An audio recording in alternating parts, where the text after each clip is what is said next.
Is this what you people want? To see this fat fucking loser play another shitty fucking game? Why? Why do you people hate me so fucking much? What is the point? Why do you want to see me in pain? I mean, it's hilarious if a fat guy starts falling down and rolling down a hill, right? Can I do that about 20 times instead of playing another shitty fucking game for you bastards? Alright, fine. Fine. I'll play a fucking game for you bastards. Alright. Let's see here.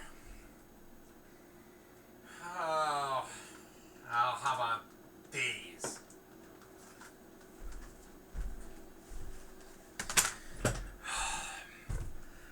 Alright, here we go. How about some games based off of popular game shows, right? I mean, watching them's fun and everything, and it's a simple concept. I mean, how hard is it to program a fucking simple trivia game? That's what they essentially are. So, good. Looks like this time I won't have to play something that is the equivalent of getting my dick grinded off with a power sander. So first up, the weakest link. Play the weakest link. Okay, this is the only one of the three that is not currently on television, at least to the best of my knowledge. It may still be on in its native Britain, but I reside in the good old US of A, so I don't watch the fucking BBC. This game is a little weird. It's a game where you play as a team and yet not as a team. This is great. I'm starting this review with a Zen fucking riddle. What's fucking next? The Angry Game Reviewers Meditation Minute? There are no bad games. There are only good games. Bad games do not exist. Only good games exist. Do not allow You know what? yourself to Then you play Hunt for the Red October, you mellow-sounding, non-threatening bitch! Oh, So you start off with 7 players and the host British bitch starts firing questions at you. The team aspects comes into play where each right answer will raise the total possible dollars that you can win, and each wrong answer will bring that total amount down. Plus, the more wrong answers you have, the better chance of your being eliminated from the game go up. That's where the cutthroat part of this game comes into play. Only one of you can win the cash. Money will either top out or it will get what's known as banked or dropped if a player's pass it. Fuck it, it's called a money reset. And what the fuck is up with the British and this needlessly complicated game show that you have working against each other and with each other? What the fuck? Are you spreading fucking LSD on your fucking crumpets? After each round is complete, you'll get a chance to vote the person who sucked the most off the show. Until there are only 2 of you remaining. After a final round to ramp up the cash, you're pit head-to-head, and whoever answers the most questions right wins the games and moves on to the next one. After 3 games, you'll win the whole damn enchilada, and you're the champ. That's it. Pretty much the game. Well, all in all, The Weakest Link is not a terrible game, and actually it'd probably make a pretty good retro party game if you didn't want to bust out the Wii. And, you know, the only real big drawback is the voice acting is a little hokey and not really necessary. One thing that does get on my nerves is hearing Let's Play The Weakest Link about 785 fucking times before the game is over. It's all good because most of the time you see the British bitch just to end up thinking, and you know she can probably give the best damn blowjob in Europe. I mean, how the fuck do you think she got the job? Trust me, somewhere there's an executive producer with a huge smile on his face. Well, let's leave the land of shitty cars, warm beer, unfunny comedy, and a monetary system that you'd have to be a Rhodes fucking scholar to understand. What the fuck is a pound, guinea, finny, and a shilling? What is worth what? Why can't you soccer watching, kidney pie eating, cool accent having people just settle on dollars and cents? You got pennies in your monetary system. I mean, you're getting there. So let's check out America's favorite afternoon game show that has provided Alex Trebek with the easiest fucking money anyone can earn anywhere, Jeopardy! But first, I'm gonna stare at this wall, finish this beer, and attempt to regain my sanity.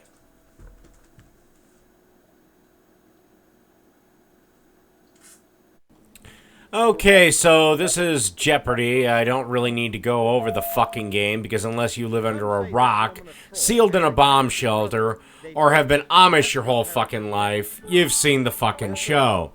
And yes, I will probably be making some more Amish jokes because they'll never see the fucking thing.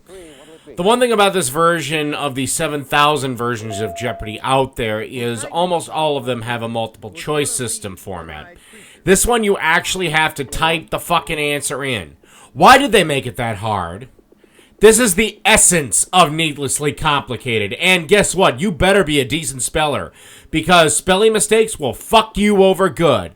I mean, yes, there's like a spell checker and spelling forgiveness and a word finisher, but I've gotten more than one question wrong just because I spell about as well as Fran Drescher acts. You know, and the word guesser, the word finisher, doesn't always fucking work. So sometimes you are stuck typing the answer in letter by damn letter. So you have to play through 2 rounds, and then it's on to Final Jeopardy, and then hopefully you win.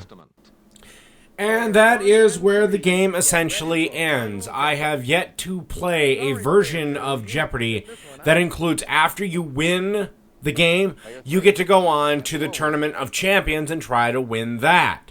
What exactly would be so hard about that? Program a slightly different background and give me my goddamn tournament. What was the point of that? What was wrong with the multiple choice system they've had for every other fucking Jeopardy game that has come since and before? The other really annoying thing is all the fucking video cuts you get of Alex Trebek. I mean, did the programmers just get lazy and want to use up leftover space in the game so they got a bunch of pointless video clips together instead of going the extra fucking mile and putting it in that goddamn Tournament of Champions? What is an essentially a annual or semi-annual Jeopardy event? All in all, not a terrible game. Just a little on the fucking lazy side with no Tournament of Champions. I know, I keep mentioning that, but you know what? Fuck it. If Gloria Aldred can make a career about whining, then fuck it. So can I.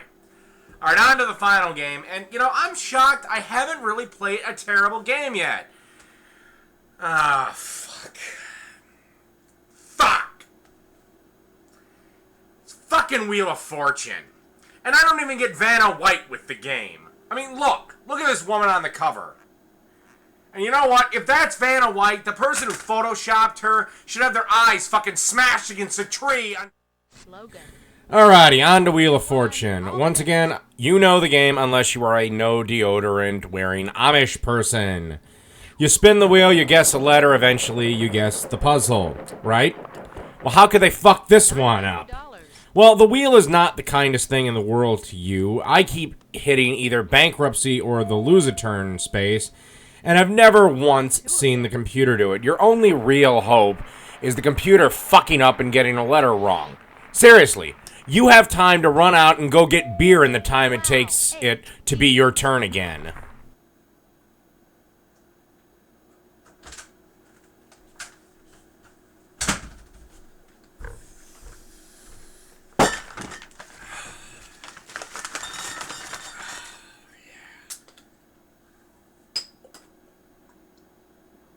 What? I wasn't kidding. Another thing that just pisses me off about this game is say you solve 50% of the puzzle and accumulate $6,000. Then you screw up and lose your turn. What'll happen more often than not? The computer will swoop in, spin the wheel, make $1,200 and solve the puzzle. They've won.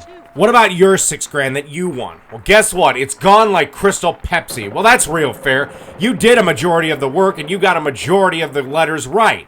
And guess what? You get diddly dick for your effort? Well, it's kind of like multi-level marketing. You do all the work for none of the money.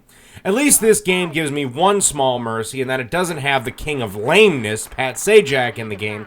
It's just got that hotter-than-hell MILF Vanna White in the video cutscenes.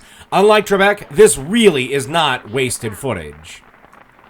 Outside of that, this game is a steaming pile of Lucky Luke's shit that will cause you to pour salt in your eyes just to alleviate the boredom of watching the computer guess letters and win, because Lord knows that wheel will land on a loser space the second it's your turn. If that doesn't happen, you'll eventually get to watch, with puppy punching aggravation, the computer solves the puzzle immediately and all that money you got is gone. Boy, this is a real fun fucking game. Well, there are some game show games for you. Are they fun? Well, yes and no. The ones that rely more on your intellect rather than just dumbass luck are a little funner, but they're really nothing to get excited about. I mean, I never once as a kid wanted to rush home to play an exciting game of The Weakest Link. Now, what the fuck am I going to review next? What the fuck is this?